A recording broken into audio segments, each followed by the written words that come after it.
इहो जेको कोर्स आहे अॼु असांजो जेको प्रोग्राम रखियो वियो आहे उहो हुन जे ई हिसाब सां रखियो वियो आहे त जेके बि तव्हां खां कोर्स सिखी वियूं आहिनि जेके ब्यूटिशियन सिलाई या मेहंदी वग़ैरह त उन जी सेरेमनी डिस्ट्रीब्यूशन जो रखियो आहे सर्टिफिकेट सेरेमनी जो। ऐं इहो इन जे इलाही फ़ाइदेमंद आहे जो असां मतिलबु ब्यूटिशियन अगरि सिखी था वञूं त पोइ असीं कंहिंजा मोहताज नथा थियूं। असीं पंहिंजी अर्निंग पाण करे था सघूं, असीं कंहिंजा मोहताज नथा थी सघूं। जीअं हींअर टेबलो बि पेश कयो नी त मतिलबु ॿारनि खे पढ़ायो लिखायो, उन सां गॾु गॾु को हुनर बि ज़रूरी आहे।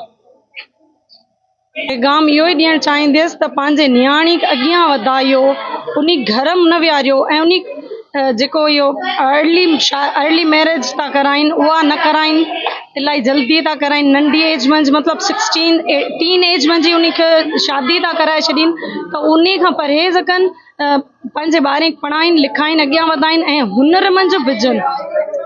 बिल्कुलु इलाही फ़ाइदेमंद आहे। अगरि कोर्स मंझि पाण 2-3 रुपया बि ख़र्च करियूं था त अॻियां हली पाण उन मां अर्निंग कंदा आहियूं, इलाही कुझु कमाए सघूं था। जीअं त ब्यूटिशियन आहे त हेयर त फेशियल करा या सिर्फ़ु मेकअप या करा या सिर्फ़ु हेयर स्टाइल ठाहिण जा बि 1000-1500 वठी था छॾीनि पार्लर मंझि वञि, त उन मां उहे इलाही कुझु अर्निंग करे थियूं सघनि।